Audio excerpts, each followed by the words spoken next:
Hey everyone, I will be in charge of setting up all the Onshape student accounts. So in order to do that, I'm going to need your help. So I'm going to basically walk you through a step-by-step process here on how to give me all of your student emails that need access to Onshape. So the first step here is to open PowerSchool and select the printer icon for the class you would like to add to Onshape. So in my case, engineering design would be my first selection. Come over here, press the printer. The one we're going to select, it tells you in the second step here, is DST class list with student logins, and that gives you your all of your students' AAPS basically email addresses, and that's what we really need. So we scroll down, DST right here, class list with student logins. Go ahead and press submit. After I hit submit, after a couple minutes here, the top is usually the newest, and again it says this here, select view under status and select the most recent file. So in this case, it's this one right here. I'm gonna come over here to view. It'll open it. Now we need to take this is PDF and we need to convert it. So in order to do that, you just go over here to this little download button. I'll just save it as like an example 2 because I've done this a couple times, obviously. Go ahead and press save, and it'll come down here. Also, just for best practice, always remember where you saved it just in case.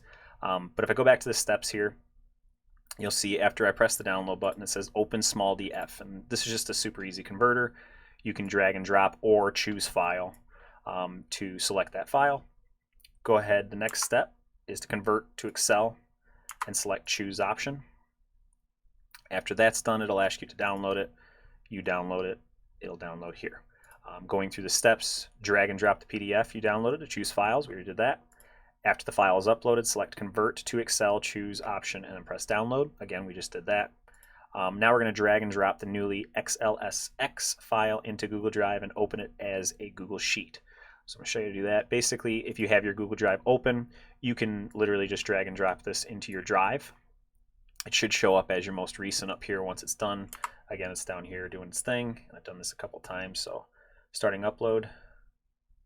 After it's done, it'll show up right here, example 2. I'm going to right click that, go to open with, and then select Google Sheets. That'll take a couple seconds here.